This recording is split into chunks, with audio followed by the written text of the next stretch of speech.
পাই আপনাদের কিন্তু চাকরি থাকবে না। আমরা ভারত আমাদের বন্ধু দেশ। ছাত্রদের কোটা আন্দোলন, ভারত আমাদের টেস্টেড 2001-এ আওয়ামী লীগ ক্ষমতা আসছে। এই 30% কখনো এটা আমাদের সব সাধারণ শিক্ষার্থীরা। বিএনপিতে এখন তারেক ভূত।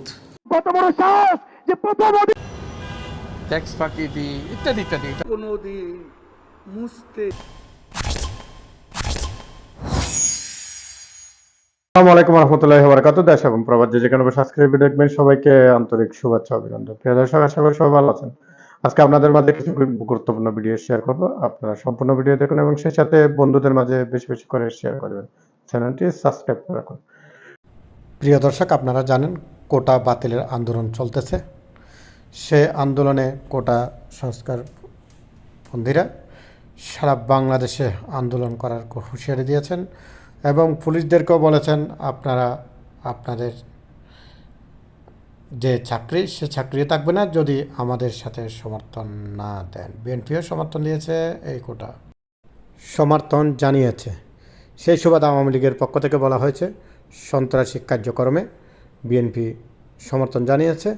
অন্যদিকে হাসান মাহমুদ বলেছেন এটা আদালতের রায়, সরকারের কোনো হাত নেই এবং কোটা আন্দোলনকারীরা আরও বিভিন্ন ধরনের বিষয় এবং বস্তু নিয়ে আপনাদের সামনে আজকের এই ভিডিও। আপনারা সম্পূর্ণ ভিডিও দেখুন।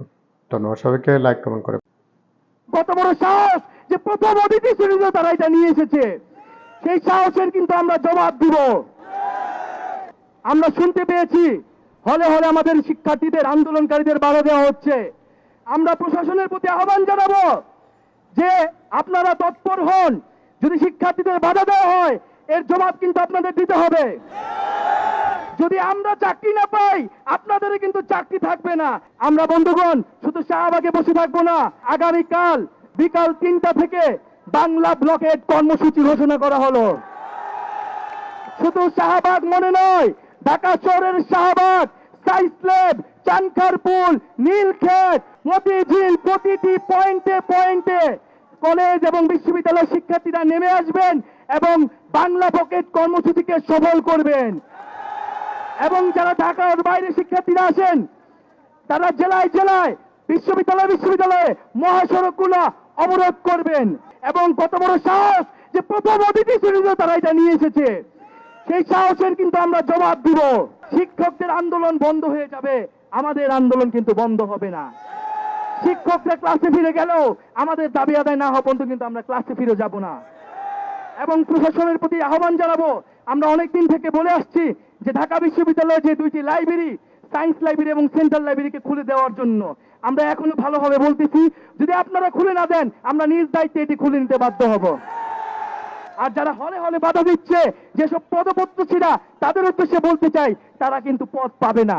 শিক্ষার্থীদের আন্দোলনে বাধা দিয়ে কেউ পদ পায় না। আগামীকাল 3টায় আমাদের বাংলা ব্লকের কর্মসূচি শুরু হবে এবং ঢাকা বিশ্ববিদ্যালয়ের কেন্দ্রীয় লাইব্রেরি থেকে আমরা আমাদের কর্মসূচি শুরু করব। সবাইকে আমরা যার যার পয়েন্টে অবস্থান নেওয়ার অনুরোধ জানাবো। বিএনপিতে এখন তারেক ভূত, কারণ তারেক আতঙ্ক। বিএনপিকে এখন তারেক আতঙ্ক, তারেক ভূতে পেয়ে বসেছে। কখনকার পদবি চলে যায়। মধ্যরাতের পর সকালবেলা হঠাৎ দেখে কিনা যে আমি দলীয় পদে নাই। এখন তারেক আতঙ্ক, অনেকে এটাকে তারেক ভূত বলছে।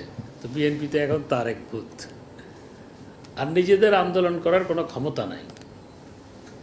নিজেদের যাদের কোনো কিছু করার থাকে না তারা হয় পরজীবী।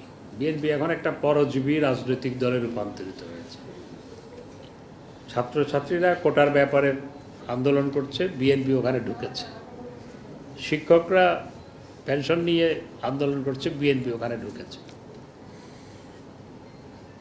আমাদের সরকার কোটা ব্যবস্থা বাতিল করেছিল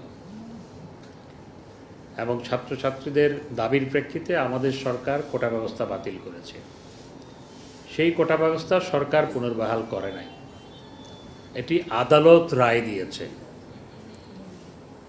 যে আদালত বাংলাদেশে স্বাধীন, সর্বোচ্চ আদালত রায় দিয়েছে। তো আন্দোলনটা নিশ্চয়ই আদালতের বিরুদ্ধে হচ্ছে, কারণ সরকার তো বাতিল করে নাই। সমাধানটাও আদালতের মাধ্যমেই করতে হবে। অন্যথায় আদালত অবমাননা হবে। সুতরাং এখানে যারা তাল দিচ্ছেন, যারা এখানে ঢুকে জনগণকে বিভ্রান্ত করার চেষ্টা করছেন, তাদের সেই প্রচেষ্টা সফল হবে। সার্বজনীন পেনশন ব্যবস্থা এটি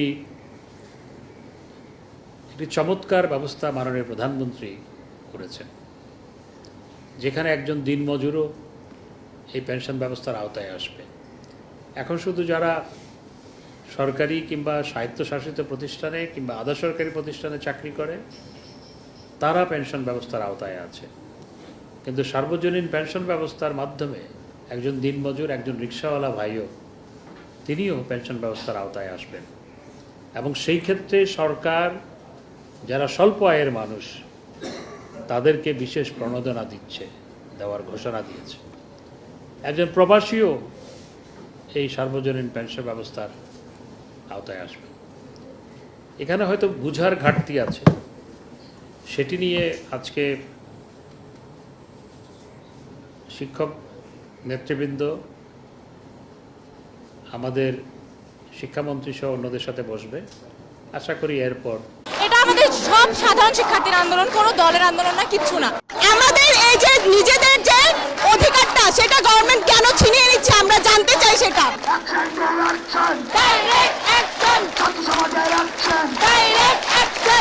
আমরা কোনো প্রকার কোটা চাই না। আমি একজন নারী শিক্ষার্থী হিসেবে আমি চাই না যে নারী কোটা থাকুক, তাহলে আমাদের ছেলেরা পিছিয়ে যাবে। আমরা ঢাকা বিশ্ববিদ্যালয়ের শিক্ষার্থী হিসেবে আপনারা দেখে থাকবেন সকাল 6টা থেকে ছেলেরা লাইন দিয়ে থাকে লাইব্রেরিতে একটু পড়াশোনা করার জন্য। কারণ কি? তারা বৈষম্যমুক্ত চাকরি চায়। তাহলে ছেলেদেরকে আমরা পিছিয়ে রেখে, আমাদের ভাইদেরকে আমরা পিছিয়ে রেখে কেন আমরা কোটা নিয়ে আগাবো? আমার মেধা, আমার পরিশ্রম, যোগ্যতা দিয়ে আমি চাকরি পাবো, সেটাই আমাদের প্রত্যাশা। আমার থেকে কম যোগ্যতা তারা যদি আমার উপরের পদে যায় তাহলে অবশ্যই আমার কর্মক্ষেত্রে নিজেকে নিচু মনে হবে এবং সম্মানের দিক থেকেও নিজেকে ছোট মনে হবে।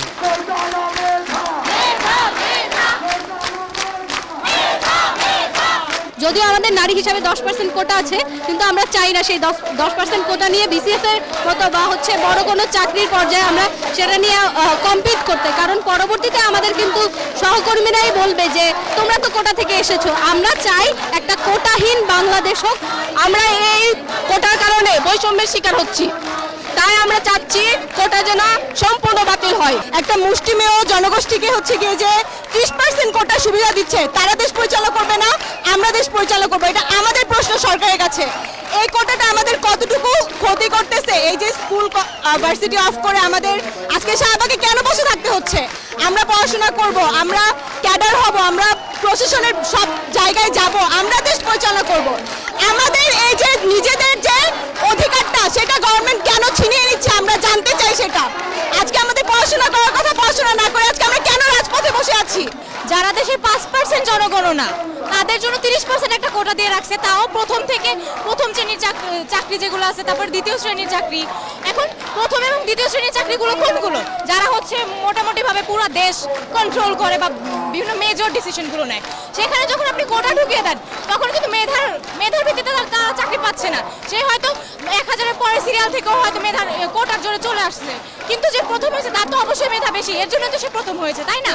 তো সেই ক্ষেত্রে এই যে বৈষম্যটা হাইকোর্ট যে কেন দিচ্ছে আমি বুঝতে পারছি না। আসলে এটা আমাদের সব সাধারণ শিক্ষার্থীর আন্দোলন, কোনো দলের আন্দোলন না, কিচ্ছু না।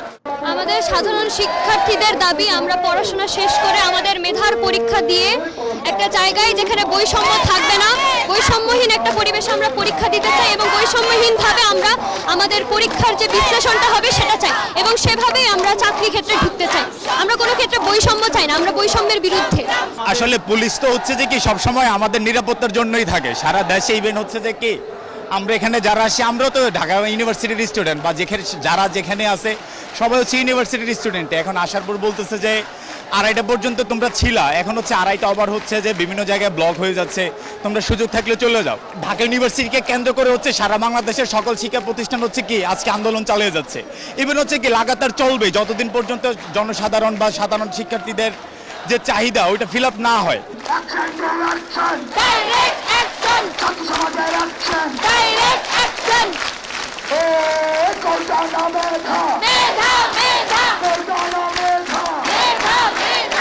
লেবার কোর্টে মামলা করছে, সেই মামলায় সে শাস্তি পেয়েছে। এখানে আমার কি দোষ? জেলাসি করার কি আছে? সে আসুক না, মাঠে আসুক, চলুক আমার সাথে। আমেরিকা ডিবেট হয় না, চলুক না, আসুক, কথা বলবো। আমি টাকা পাচার করেছি, বিদেশে বহু প্রতিষ্ঠান করেছি, ট্যাক্স ফাঁকি দিই, ইত্যাদি ইত্যাদি, এটা আমরা জানি। এগুলো হলো তদন্তের বিষয়, বিতর্কের বিষয় না। এটা আইন আদালতের বিষয়, বিচার বিভাগের বিষয়। এখানে বিতর্কের কি আছে বা ডায়ালগের কি আছে আমি তো কিছু পেলাম না। সে কাজে আমার মনে হয় এই বিষয়ে আমার কিছু বলার নাই। আর যে সমস্ত বিষয় উনি উত্থাপন করেছেন অভিযোগ হিসেবে, সেগুলোর জবাব আমরা বহুবার দিয়েছি, একবার না। আপনাদের হয়তো স্মরণ আছে 2012 সালে আমরা এগুলো বলতে বলতে এত বিরক্ত হয়ে যাচ্ছিলাম, শেষে 29টি প্রশ্ন, গ্রামীণ ব্যাংকের 29টি প্রশ্ন তার জবাব বলে একটা তালিকা করে পত্রিকার বিজ্ঞাপন হিসাবে ছাপিয়ে দিয়েছিলাম। ওগুলো পড়লে এগুলো জব ওখানেই পেয়ে যাবে, এটা নতুন করে আর জব খুঁজতে হবে না। এই যেমন আমার ট্যাক্সের ব্যাপারে আমি বলেছি, ট্যাক্সের ব্যাপারে কোনো দিন সরকারের পক্ষ থেকে, এনবিআরের পক্ষ থেকে আমার জন্য কোনো মামলা করাই হয় নাই। কাজে ট্যাক্স ফাঁকির বিষয়টা আসলো কোথার থেকে আপনি এটাও বুঝতে পারতেছেন না। তো কাজে এগুলো হলো তদন্তের বিষয়। আবারও আলোচনা করতে চান, করুক। আমার একটা জিনিস ভালো লেগেছে ওনার কথায়, সেটা বলি। উনি গ্রামীণ ব্যাংকের বিরুদ্ধে অনেক অভিযোগ এনেছেন। যে সমস্ত অভিযোগ এনেছেন এগুলো গ্রামীণ ব্যাংকের বিরুদ্ধে। ইতিমধ্যে আইন আদালতে ঘোরাঘুরি করে একটা জিনিস শিখেছি, যে প্রতিষ্ঠানের বিরুদ্ধে যখন অভিযোগ করা হয় তখন চেয়ারম্যান এবং বোর্ড সদস্য সবাইকে অভিযোগ করা হয়। তো কাজে এখন গ্রামীণ ব্যাংকের যারা চেয়ারম্যান ছিলেন, যারা বোর্ড সদস্য ছিলেন, তারা অভিযুক্ত হবেন। কাজে তাদেরকে নিয়ে আসতে হবে। গ্রামীণ ব্যাংকের চেয়ারম্যান ছিলেন প্রথমে ইকবাল মাহমুদ সাহেব, প্রফেসর ইকবাল মাহমুদ অত্যন্ত সম্মানী ব্যক্তি। তারপরে আরও প্রফেসর কায়সার হোসেন, প্রফেসর রেহমান সুবান, ডক্টর আকবর আলী খান, তবারক হোসেন, ওনারা সবাই অভিযুক্ত। কাজে আমার খুব ভালো লাগবে তাদের সঙ্গে আসে। আমি তখন ম্যানেজিং ডিরেক্টর, 2 নম্বরে আমি, ওনারা সব 1 নম্বরে। এবং খাঁচা যদি ততদিন টিকে থাকে, আমরা সবাই মিলে খাঁচার ভেতরে থাকবো। এটা আমার কাছে খুব ভালো লাগে। কি আছে, গ্রামীণ ব্যাংকের বিরুদ্ধে অভিযোগ করা হয়েছে, কাজে গ্রামীণ ব্যাংকের বোর্ডকে নিয়ে আসতে হবে। আমি তো চেয়ারম্যানের নাম বললাম, প্রতিটি বোর্ডের 2 জন উচ্চপদস্থ সরকারি কর্মকর্তা থাকেন, তাদেরকেও আনতে হবে। কারণ পুরো বোর্ড দেখেছেন, আমাদের যখন প্রতিষ্ঠানের বিরুদ্ধে অভিযোগ করে পুরো বোর্ড আমাদেরকে নিয়ে এসছে। ঠিক আছে, চেয়ারম্যান 1 নম্বরে থাকবে, আমি 2 নম্বরে থাকবো, প্রথমবারের মতো। খুব ভালো লাগবে আমার কাছে। ওনাদের সঙ্গে থাকলে আমাদের খুব আনন্দ হবে যে ওনাদেরকে। এই 30% কখনো আমাদের সকলের জন্য যৌক্তিক হতে পারে না। মুক্তিযোদ্ধারা কখনো বৈষম্য চায় নাই। আমি তারাবির রহমান শ্রাবণ, ঢাকা বিশ্ববিদ্যালয়ের একজন শিক্ষার্থী, 20-21 সেশনে গণিত বিভাগে পড়াশোনা করতেছি। নিজে একজন মুক্তিযোদ্ধা পরিবারের সন্তান। আমি একজন বীর মুক্তিযোদ্ধার নাতি। তবে আমাদের দেশে সরকারি চাকরিতে বা বিসিএসে বা প্রথম বা দ্বিতীয় উচ্চ শ্রেণীর যে পর্যায়গুলো আছে, সেগুলোতে যে নিয়োগের ব্যবস্থা করা হয়, সেখানে যে মুক্তিযোদ্ধা পরিবারকে 30% কোটার সুযোগ সুবিধা দেওয়া হচ্ছে, এটা সাধারণের জন্য অসুবিধা এবং তাদের জন্য এটা ঠিক না। এবং তাদের আমি ব্যক্তিগতভাবে আমার জায়গা থেকে মনে করি এই 30% কখনো আমাদের সকলের জন্য যৌক্তিক হতে পারে না। মুক্তিযোদ্ধারা কখনো বৈষম্য চায় নাই, সবার অধিকার নিশ্চিত করতে। এই 30% কখনোই সবার অধিকার নিশ্চিত করতে পারে না।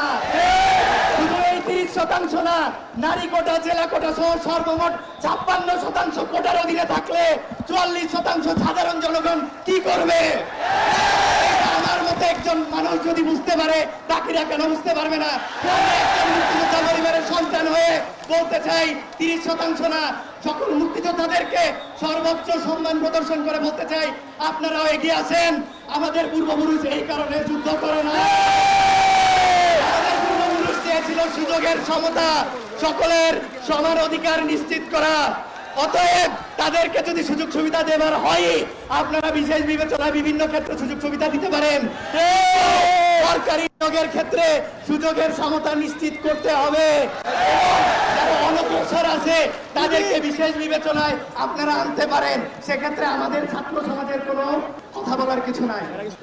আমি নিজে একজন মুক্তিযোদ্ধা পরিবারের সন্তান হিসেবে আমার ব্যক্তিগত জায়গা থেকে সকল মুক্তিযোদ্ধা পরিবারকে আহ্বান জানাচ্ছি, আপনারা এই ন্যায্য দাবির পাশে এসে দাঁড়ান। দেশের মানুষ আপনাদের পাশে চায়। আমাদের দেশ আজকে আপনাদের জন্যই পেয়েছি আমরা, আপনাদের ছাড়া আমরা আমাদের দেশ পেতাম না। আমাদের এই দাবির জন্য আপনাদেরকে আমাদের পাশে চাই। নিজের বিবেককে প্রশ্ন করুন, নিজের জায়গা থেকে প্রশ্ন তুলে আমাদের সাথে এসে দাঁড়ান, ইনশাল্লাহ আমাদের বিজয় আসবে। যে নাম আপনি হৃদয়ে লিখেছেন সেই নাম কেউ কোনোদিন মুছতে পারবে না।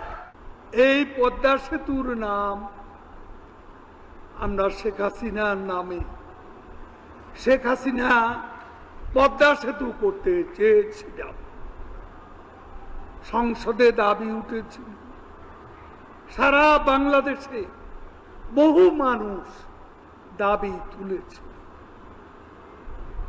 কিন্তু তিনি সবার দাবি, ইভেন তার সঙ্গে শেখ রেহানাও একই সুরে কথা বলে। কথা হচ্ছে পদ্মা সেতু হবে পদ্মা নদীর নামে, আমার নাম কোনো অবস্থাতে আমি ব্যবহার করতে দেব না। আমি অনেক চেষ্টা করেছি, অনেকে আমাকে অপবাদ দিয়েছে। আমি এই কথা বলে শেষ করব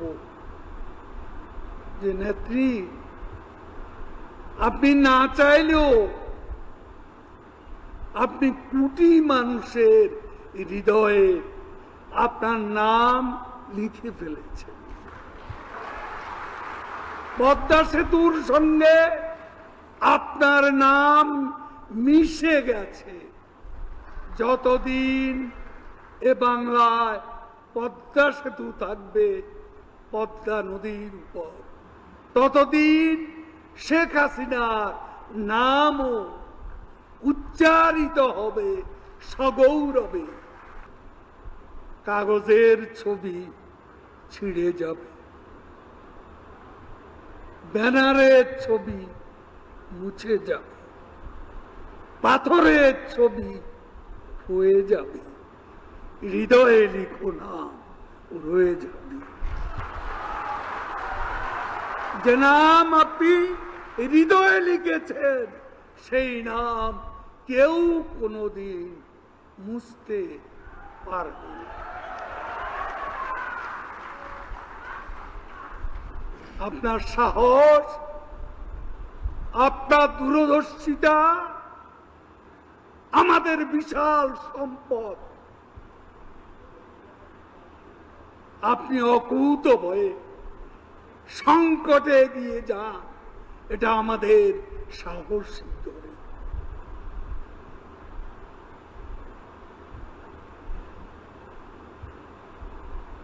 অসত্যের কাছে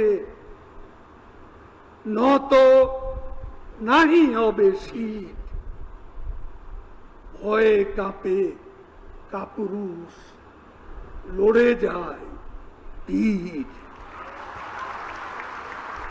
She has made us look brighter. She has made us stand taller. She has shown us the way out of poverty. She has shown us the way out of darkness. Shabaz Sheikh. 2001-এ Awami League ক্ষমতা আসতে পারলো না, কারণ সেটাও আমার একটা দোষ যে আমি আমাদের গ্যাস বিক্রি করবার মুচলেখা দেইনি। আমার 50 বছরের উদ্বৃত্ত থাকবে, রিজার্ভ থাকবে, তারপর আমি গ্যাস বিক্রি করব। স্বাভাবিক, বড় বড় দেশের এ ধরনের দাবি না মানলে যেটা হয়, আমার ভাগ্যও তাই হলো।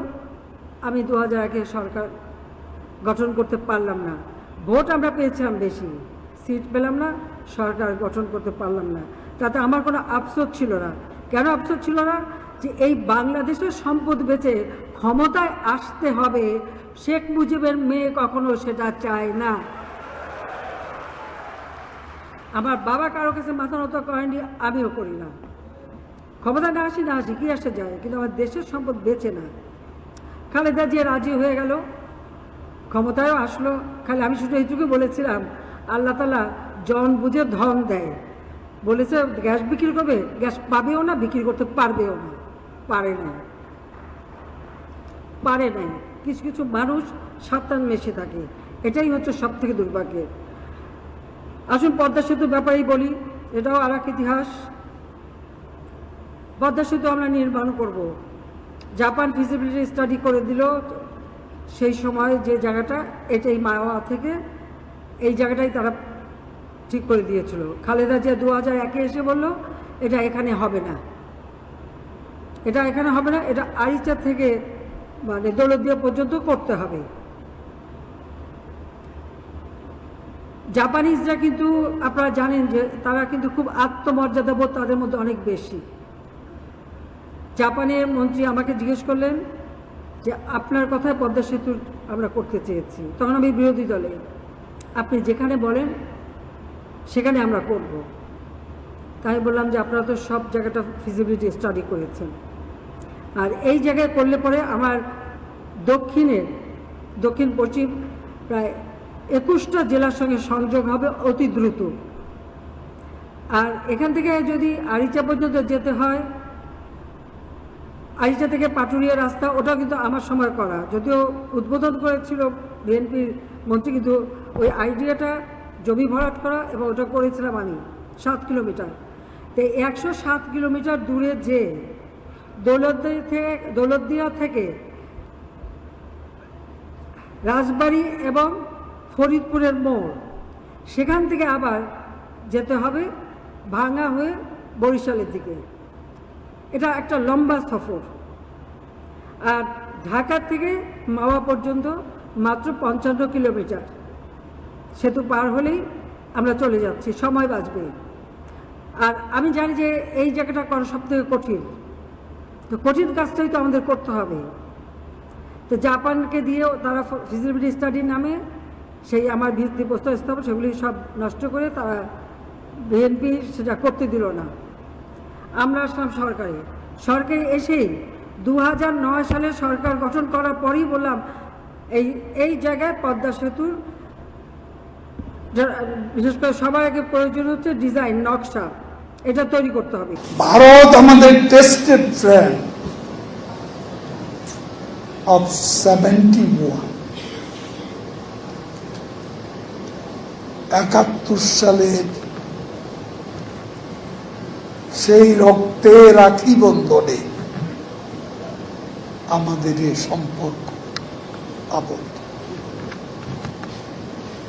ভারতীয় সৈন্যরা এখানে রক্ত দিয়েছে, ভারতের জনগণ, সরকার আমাদের আশ্রয় দিয়েছে। এই দুঃসময়ের বন্ধুতে আমরা ভুলে যেতে পারি না। 21 বছর ভারতের সাথে বৈরী সম্পর্ক রেখে কি অর্জন করেছে 75 পরবর্তী সরকারগুলো। 68 বছর পর আমরা সীমান্ত সমস্যার সমাধান করতে পেরেছি। সম্পর্ক ভালো থাকলে আলাপ আলোচনা করে সমাধান করা যায়। আর এইসব সমাধান কেন হয়েছে? 25 বছরের মৈত্রী চুক্তি। এই চুক্তিকে তারা বলছে গোলামীর চুক্তি। তা আমরা কি পেলাম? খালি হাতে ফিরেছি। খালি হাতে আগেও ফিরিনি, এবারও ফিরি। দেখুন, চীন সফরে যাচ্ছেন, চীনের সাথে আমরা আমাদের পার্টনারশিপ আছে উন্নয়নের। ভারত আমাদের রাজনৈতিক বন্ধু, চীন আমাদের উন্নয়নের বন্ধু। আমার উন্নয়নের জন্য যেখানে আমি সুযোগ পাব, সুবিধা পাব, কেন আমি সুবিধা নেব না? আমার তো সাহায্য দরকার। যেখানে সাহায্য দরকার সেখানে আমি সাহায্য কেন নেব না? এতে কারো কারো গাছ হয়, কেউ কেউ অন্তর জ্বালায় বুঝছে। কেন পদ্মা সেতু হলো, মেট্রো রেল হয়ে গেল, এলিভেটেড এক্সপ্রেস হয়ে গেল, আশুলিয়া এলিভেটেড এক্সপ্রেস হচ্ছে, পদ্মা সেতু হয়ে গেল। এটা অনেকেরই অন্তর্জ্বালা। এই অন্তর্জ্বালা যারা মরে তাদের এইসব প্রশ্নের জবাব আমরা দিই। ছাত্রদের কোটা আন্দোলন, এই আন্দোলন আস্তে আস্তে আপনার একটা বেগবান হচ্ছে এবং সম্পৃক্ততা বাড়ছে, এবং যে বিষয়টা নিয়ে তারা আন্দোলন করছে এই বিষয়ে তারা অতীতে আন্দোলন করেছিল, এবং সেই আন্দোলনে কিন্তু তখন সরকার তাদের সেই যেটা তারা করতে চাচ্ছিল সেটাকে তারা তখন করেনি। অর্থাৎ কোটা যে পদ্ধতি ছিল সেটাকে তারা অনেক কমিয়ে নিয়ে এসেছিল। তো এখন আবার সেটাতে আমরা দেখতে পাচ্ছি যে 56% যদি আপনার কোটাতেই চলে যায়, তাহলে কিন্তু আপনার যে মেধা, সেই মেধা যে বিকাশ সেটা একেবারেই সম্ভব হবে না। এখন প্রকৃতপক্ষে সেই শূন্যতাই চলছে। এটা ছাত্রদের আন্দোলন, আমাদের এখানে সম্পৃক্ত হওয়ার কোনো কারণ নেই, কিন্তু তারপরেও রেসপন্সিবল পলিটিক্যাল পার্টি হিসাবে, দায়িত্বশীল একটা রাজনৈতিক দল হিসাবে আমরা এই বিষয়ে আমাদের মতামতটা জাতির সামনে, আপনাদের সামনে তুলে ধরা একটা বাঞ্ছনীয় বলে আমরা মনে করেছি। বিএনপির তো একটা রাজনৈতিক দল, তা আমি আগে বলছি দায়িত্বশীল রাজনৈতিক দল। শুধু বিএনপিকে তো দেশের মধ্যে যা হচ্ছে তাতে এক রিয়াকশন দিতেই হবে, আর আমরা তো তাদের আপনার প্রশ্নই উঠতে পারে না যে আমরা বিএনপি তাদের উপর ভর করে সব কিছু ভর ছাড়িয়ে আমরা আন্দোলন করেছি ভাই। আবার এদের উপর ভর করার আমাদের কারণটা কি থাকবে? তারা তাদের আন্দোলন করছে, আমাদের নৈতিক সমর্থন আছে তাদের প্রতি, যেটা আমরা বারবার করে বলছি যে আমাদের নৈতিক সমর্থন অবশ্যই থাকবে। একটা ন্যায়সঙ্গত আন্দোলনকে আমরা আপনার সমর্থন করবো না? যারা আপনাদের সাংবাদিকদের কিছু কিছু দাবি তো আপনারা নিজেই বিভক্ত হয়ে গেছেন, আদায় করতে পারেন না, তো কিন্তু আমরা তো সমর্থন করি। আমরা বক্তব্যই দিয়ে দিলাম একটা, যে আমরা মনে করি কোটা আপনি মুক্তিযোদ্ধাদের জন্য কিছুটা থাকতে পারে, প্রতিবন্ধীর জন্য, আর যে আপনার শহীদদের জন্য, তাদের জন্য, বাট নট 56%। এটা আপনাকে বড় জোর 5 to 10% হতে পারে, এর বেশি হলে তো আর এখন তো মুক্তিযোদ্ধারা আপনার বেশিরভাগই হচ্ছে আপনার যে 30%, এখন যেটা আছে আর কি। তো এখন তো এমনিতেই আপনার মুক্তিযোদ্ধারা তো নাই, এখন প্রায় বয়স শেষ হয়ে গেছে। আমাদের বয়সের মতো যারা কিছু তাদের সন্তানেরা আছে তারা পাবে, কিন্তু সেটাতে আপত্তি নেই আমাদের, কিন্তু সেটার নাম করে আপনার 56% কোটা করে তারপর যে কাউকে আপনার মুক্তিযোদ্ধার সার্টিফিকেট দিয়ে হাজার হাজার সার্টিফিকেট দিয়ে তাদেরকে চাকরির ব্যবস্থা করে দিচ্ছে এরা ইন লিউ অফ মানি, সেটা তো আমরা কখনই সমর্থন করতে পারি না। এই ধরনের বৈষম্যমূলক কোনো প্রকল্প বা কোনো প্রজেক্ট অথবা কোনো স্কিম আমরা চালু করতে চাই না, যেখানে আপনার আমরা যতটুকু শুনেছি আপনার আমাদের শিক্ষকদের কথাবার্তা, তাতে আমরা দেখেছি যে আগে তাদের কন্ট্রিবিউটরি পেনশন ব্যবস্থা ছিল না, অর্থাৎ তারা এটাকে সেভ করতে পারতেন। এখন এটা হচ্ছে তাদের কন্ট্রিবিউটরি, অর্থাৎ ম্যাক্সিমাম 5,000 টাকা বোধহয় তাদেরকে জমা করতে হবে। 2 নম্বর হচ্ছে যে আপনার এটা বলা হয়েছিল অপশনাল, কিন্তু এখন দেখা যাচ্ছে এটা কম্পালসারি করা হচ্ছে। তো এটা কোনো মতেই, আরও একটা আছে গ্র্যাচুইটি, তাদের গ্র্যাচুইটির টাকাটা একদম বাদ যাবে, এবং তারপরে যে টাকা যে হারে ফেরত পাবে, পেনশন টাকাগুলো যেভাবে পাবে মাসে মাসে, এইগুলো হচ্ছে তাদের জন্য তারা গ্রহণ করেনি, অ্যাকসেপ্ট করেনি। এটা খুব স্বাভাবিক। আগে আমি একটা সুবিধা ভোগ করতাম, সেই সুবিধা থেকে আপনি আমাকে সরিয়ে দিয়ে তার নিচে নিয়ে যাবেন, তো কোনো মানে হয় না। আর সবচেয়ে শিক্ষকদের ব্যাপারটা খুবই সেন্সিটিভ এই জন্যে যে তাদের তো অন্য সোর্স অফ ইনকাম নেই। অন্যান্যদের চুরি চামারি দুর্নীতি বহু কিছু থাকতে পারে, তাদের তো সেটা নেই। তাদেরকে আমরা বাধ্যই শুধু এই বেতনের উপরই তাদেরকে নির্ভর করতে হয়। তো এই জন্যই তারা অনেক বেশি বিক্ষুব্ধ, এবং তারা মনে করে যে এটা তাদের অত্যাচার নির্যাতন মতো একটা ব্যাপার দাঁড়াবে, সেই জন্য তারা করেছে। আমাদের অবশ্যই এই ব্যাপারে আপনার পজিটিভ ব্যাপার থাকবে, অর্থাৎ আমরা যদি কখনো সরকারে যাই আর এটা যদি তখন পর্যন্ত টিকে থাকে, এটা আমরা ভারত আমাদের বন্ধু দেশ। মুক্তিযুদ্ধে ভারতের অবদানের কথা সবাই আমরা জানি। 1 কোটি মানুষকে আশ্রয় দিয়েছে, আমরা ট্রেনিং দিয়েছি ভারত থেকে, আমাদেরকে অস্ত্রশস্ত্র দিয়েছে, সর্বরকম সহযোগিতা করেছে। আমাদের পরম বন্ধু হচ্ছে ভারত। সেই ভারতের বিরুদ্ধে এখনো প্রোপাগান্ডা। আরে ভারতের সাথে আমাদের এত ভালো সম্পর্ক প্রতিবেশীর সাথে, সেই সম্পর্ককে আজকে মিথ্যা গুজব ছড়িয়ে তারা নষ্ট করার চেষ্টা করে। বঙ্গবন্ধু কন্যা জননেত্রী শেখ হাসিনা এমন এক নেত্রী, ভারত এবং চীনের সাথে বৈরী সম্পর্ক, এই দুইটা দেশের সাথে কিন্তু সম্পর্ক ভালো না। বঙ্গবন্ধু কন্যা শেখ হাসিনার নেত্রীর কারেসপন্ডিক লিডারশিপের কারণে, আজকে বাংলাদেশ ভারতের সাথে বন্ধুত্ব, চীনের সাথেও বন্ধুত্ব। এটা হচ্ছে শেখ হাসিনার নেতৃত্বের কারেসপন্ডিক লিডারশিপের জন্যই আজকে এটা হয়েছে। চীনের সাথে বন্ধুত্ব, ভারতের সাথে বন্ধুত্ব। ভারতের কাছে তিনি গিয়েছেন, ভারতের দেশে সফর করে এসছেন, আবার তিনি চীনে যাবেন আগামী 7 তারিখ, কালকেই বলেছেন 8 তারিখ চীনে যাবেন। তার একটা সন্ত্রাসী দল, ফ্যাসিস্ট দল। ফ্যাসিস্ট দলের চরিত্র হচ্ছে যে কোনোভাবে ক্ষমতা দখল করা, হত্যা ষড়যন্ত্রের মাধ্যমে ক্ষমতা দখল করতে একবার পেরেছিল, এবং বারবার তারা ষড়যন্ত্রের মাধ্যমে যেই কবের ক্ষমতা এসেছে, ষড়যন্ত্রের মাধ্যমে এসেছে, তাদের উদ্দেশ্য হচ্ছে ফ্যাসিস্ট দলের যে কোনোভাবে ক্ষমতা দখল করা, আর না হয় নির্বাচনে তারা আসলে নির্বাচনে তারা বিশ্বাস করে না। তারা কিন্তু বেগম খালেদা জিয়ার মুক্তি চায় না। দেখেন ফখরুল ইসলাম আলমগীর অ্যারেস্ট হয়েছে না? অ্যারেস্ট হওয়ার পরে একবার লোয়ার কোর্টে জামিন চাইল, জজ কোর্টে জামিন চাইলো, হাইকোর্টে জামিন চাইলো, হাইকোর্ট রিজেক্ট করলো, আপিলের ডিভিশনে গেল, জামিন চাই বারে চাওয়ার পরে শেষ পর্যন্ত কয়েক মাস পরে ফখরুল ইসলামকে জামিনে বের হয়েছে। তাদের প্রত্যেকটা নেতা যাদের দণ্ড হচ্ছে, এই আমানুল্লাহ আমানের সাজা হয়ে গেছে, জামিন চাইছে, জামিন দেয় নাই, 2বার 3বার জামিন দেয় নাই, থার্ড টাইম শেষ পর্যন্ত অসুস্থতার দোহাই দিয়ে জামিন বের হয়েছে। এটা সব নেতাই দণ্ড যাদের হয়েছে, তারাও জামিন পেয়েছে, বিভিন্ন সময় আপিল করতে করতে শেষ পর্যন্ত জামিন পেয়েছে। নিয়মিত এটা।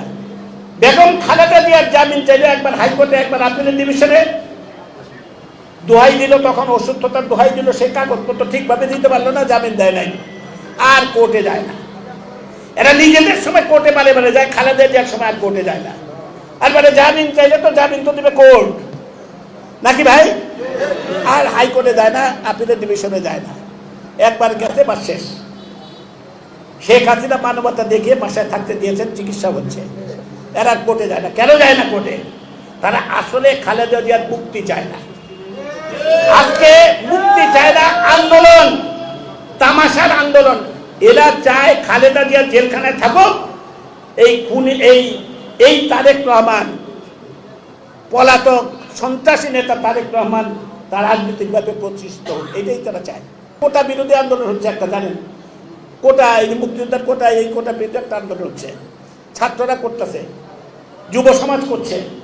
আজকে সেই আন্দোলনে কোনো জায়গা নাই, আন্দোলনের কোনো রাস্তা নাই, কোনো আন্দোলনের কোনো ভিত্তি নাই, ইস্যু নাই।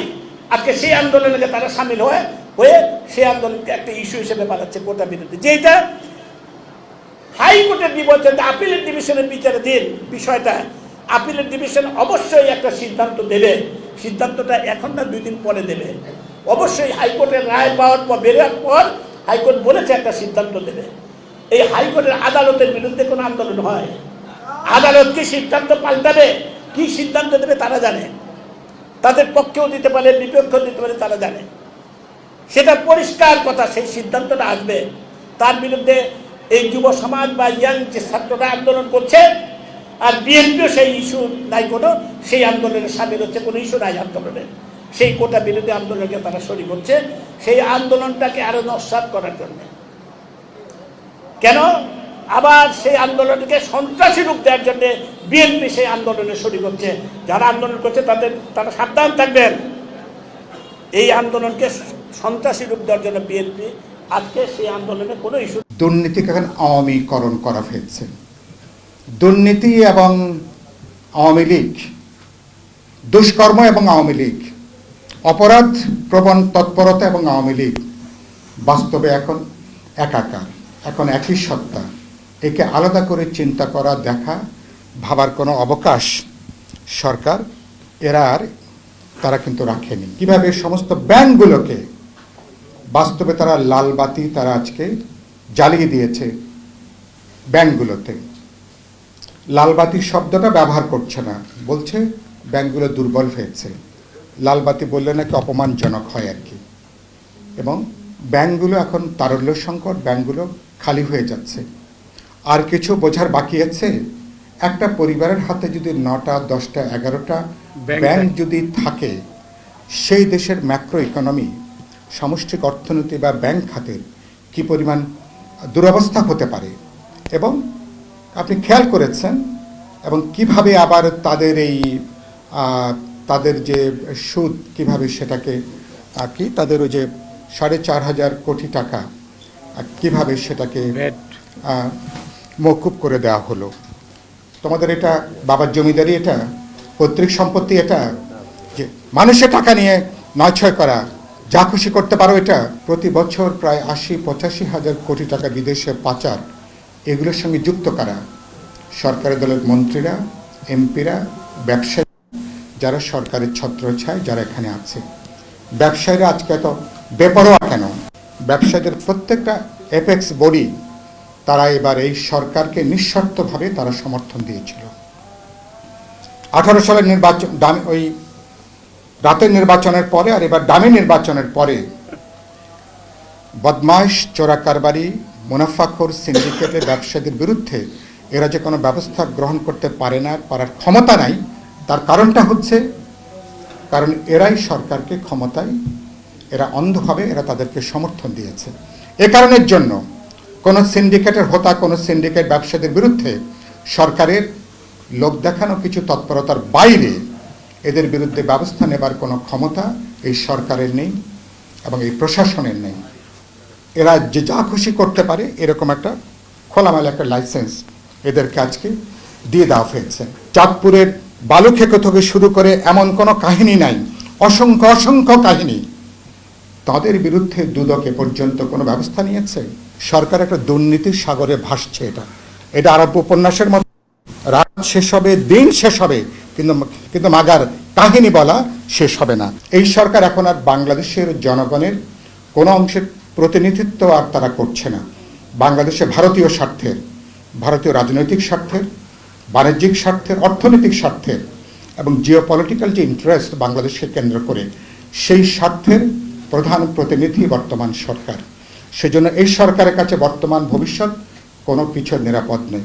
গতকালকে আমরা বলেছি প্রধানমন্ত্রী চীন সফরে যাবেন, চীন সফরের আগেই দিল্লি থেকে নরেন্দ্র মোদীর কাছে আগে তাকে চীন সফরের ভিসা আগে তাকে সেখানে গ্রহণ করতে হচ্ছে। এর চেয়ে দুর্ভাগ্যের, এর চেয়ে লজ্জার একটা স্বাধীন জাতি রাষ্ট্র হিসাবে